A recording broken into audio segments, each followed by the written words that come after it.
चल रहा है बांसवाड़ा, जहां के मानगढ़ धाम में राष्ट्रपति द्रौपदी मुर्मू का ये दौरा और सीएम संबोधित कर रहे हैं। मैं आप सभी से आग्रह करूंगा कि हमारी राष्ट्रपति महोदया श्रीमती द्रौपदी मुर्मू जी का एक बार जोरदार तालियों के साथ अभिनंदन करें, उनका स्वागत करें। मित्रों, ये हमारे बागड़ की धरती है और ये पवित्र धरती है। सबसे पहले तो मैं इस पवित्र धरती को नमन करता हूं, इसको प्रणाम करता हूं। मंच पर विराजमान आज हम सभी बहुत ही सौभाग्यशाली हैं कि हमें ऐसे पवित्र धाम में हमारी महामहिम राष्ट्रपति महोदय जी का कार्यक्रम हमें मिला है और निश्चित रूप से हमें प्रसन्नता है कि हमारा ऐसा क्षेत्र जो सदियों से इस देश की संस्कृति और देश के विकास के लिए हमारे इन सब भाइयों का बहुत बड़ा योगदान रहा है, उसमें आज हमारे राष्ट्रपति महोदय जी का कार्यक्रम हमें मिला है। निश्चित रूप से बहुत ही प्रसन्नता का विषय है। हमारे इस कार्यक्रम में माननीय हमारे राजस्थान के राज्यपाल महोदय श्री हरिभाऊ किशनराव बावड़े जी, हमारे कैबिनेट में हमारे साथी जनजातीय क्षेत्रीय विकास मंत्री सम्मानीय बाबूलाल जी खराड़ी साहब, हमारे राजस्व मंत्री हेमंत मीणा जी और इस कार्यक्रम में आए सभी मेरे इस बागड़ क्षेत्र के पूजा योग बुजुर्गों, नौजवान दोस्तों और इतनी बड़ी संख्या में आई मेरी माता बहनों, सबसे पहले तो मैं आप सभी का वंदन करता हूं, अभिनंदन करता हूं, आप सभी का मैं नमन करता हूं।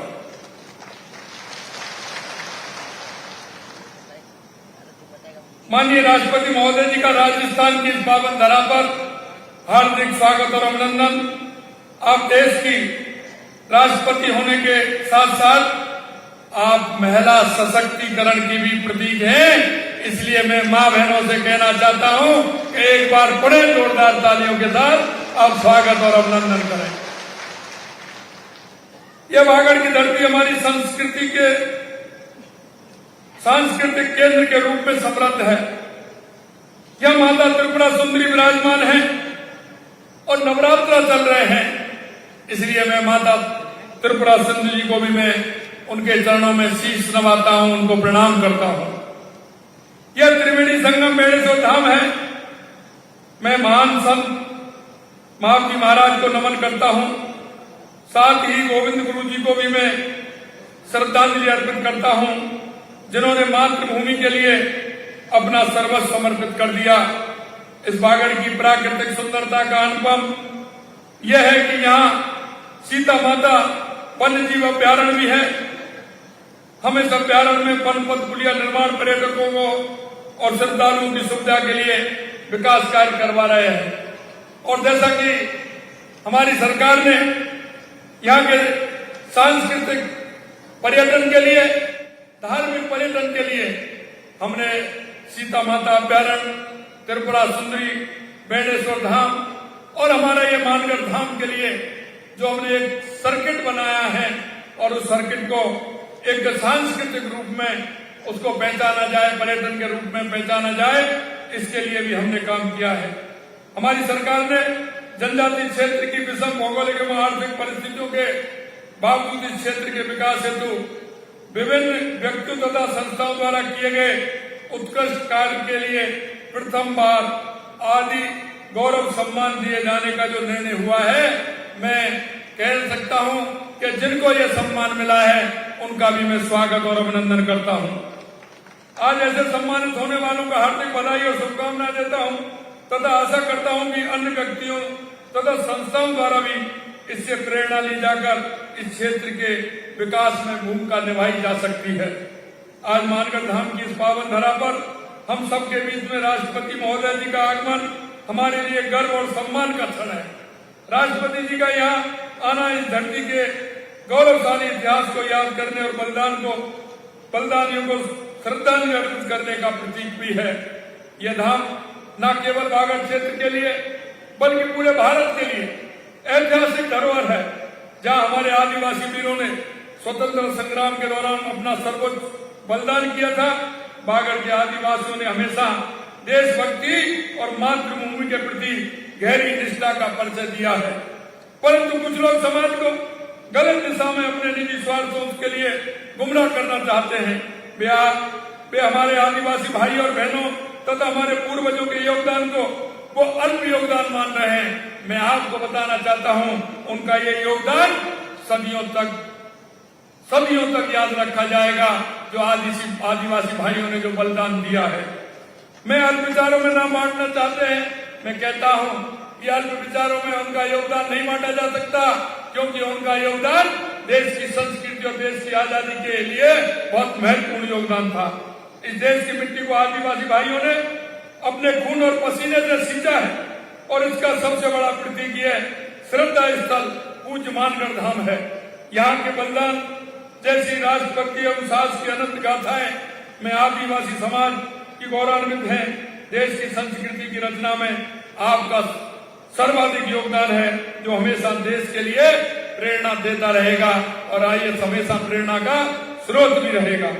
मानगढ़ धाम को आदिवासी समुदाय के तीर्थ स्थल के रूप में जाना जाता है। इसका अद्वितीय ऐतिहासिक महत्व है। 17 नवंबर 1913 को अंग्रेजों की हुकूमत की शोषणकारी नीतियों का विरोध करते हुए यहाँ के 1500 से अधिक आदिवासी शहीद हो गए थे। बलिदान भारत के स्वतंत्रता संग्राम की महागाथाओं में से एक है, जिसे हम हमेशा स्मरण रखना चाहिए। गोविंद गुरु जी के नेतृत्व में आदिवासी समुदाय ने अन्याय और अत्याचार के खिलाफ जो संग्राम किया, एक वह साहस और संघर्ष और बलिदान की अद्वितीय मिसाल है। गोविंद गुरु जी की स्वतंत्रता सेनानी होने के साथ साथ एक महान चिंतक और सुधारक भी थे। उन्होंने आदिवासी समाज को नशाखोरी, मांसाहारी, चोरी एवं अन्य बुराइयों से मुक्त कराने का काम भी किया था। गोविंद गुरु जी की सभा के माध्यम से आदिवासी समाज को एक नई दिशा मिली, जहां उन्होंने सामाजिक बुराइयों से लड़ने और आत्मसम्मान के साथ जीने की प्रेरणा मिली। उनकी शिक्षाओं ने बागड़ क्षेत्र के आदिवासी को समाज को सशक्त और संगठित समुदाय के रूप में उभारने का काम किया। बागड़ क्षेत्र के आदिवासी समुदाय ने हमेशा से मातृभूमि के प्रति अपनी निष्ठा और वीरता का परिचय दिया है। इस क्षेत्र की मिट्टी में न केवल बलिदान की गाथाएं बसी हैं, बल्कि यहाँ के लोगों की मेहनत, समर्पण और इस इलाके की सांस्कृतिक धरोहर ने पूरे देश को प्रेरणा स्रोत किया है। वीर बाला कालीबाई भील की वीरता को कौन भूल सकता है।